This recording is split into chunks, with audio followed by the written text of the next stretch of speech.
Construit à la fin des années 60, le monobloc Jacques Dorser, mis en service en 1972, n'a pas résisté à l'usure des mois d'inoccupation.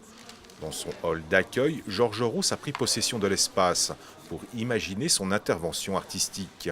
Depuis 10 jours, avec l'aide de ses collaborateurs et d'une cinquantaine de bénévoles de l'agglomération chambérienne, son projet prend forme et couleur.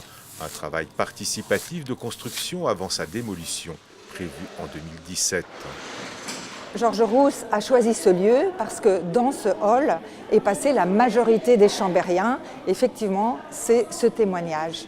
C'est une œuvre éphémère, indirectement éphémère, puisque lorsque l'œuvre est terminée, Georges Rousse en prend une photographie et la photographie, elle, en est le témoignage définitif. Ils vont apprendre comment on conçoit en fait un projet et comment on le tient jusqu'au bout, parce qu'en fait c'est un travail de longue haleine et on voit que même sur l'évolution de 15 jours de travail, en fait voilà, on découvre une discipline, une implication dans le travail.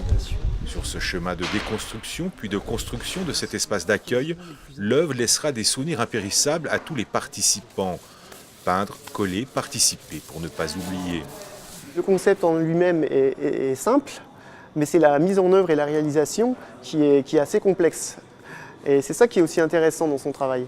L'idée d'aller au bout de cette idée simple et d'arriver à ce résultat qui demande finalement beaucoup de temps, beaucoup d'application, une précision millimétrée.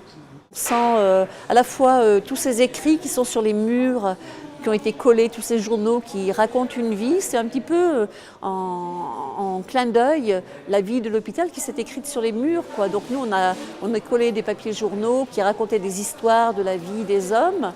Et dans ce lieu, il y a eu la vie des hommes aussi qui est passée. Donc c'était au niveau symbolique, je trouve que c'est assez fort d'avoir laissé ces traces et d'avoir envisagé une œuvre plastique de cette manière, avec à la fois ces journaux qui retracent la vie et l'artiste qui a associé son travail à ça. Ce projet inédit, parfois déstabilisant par ses aplats de couleurs, modifiant aussi profondément notre perception de cet espace en nous faisant perdre nos repères, est une opportunité pour tous. Une photographie viendra fixer définitivement tous ces instants de passion.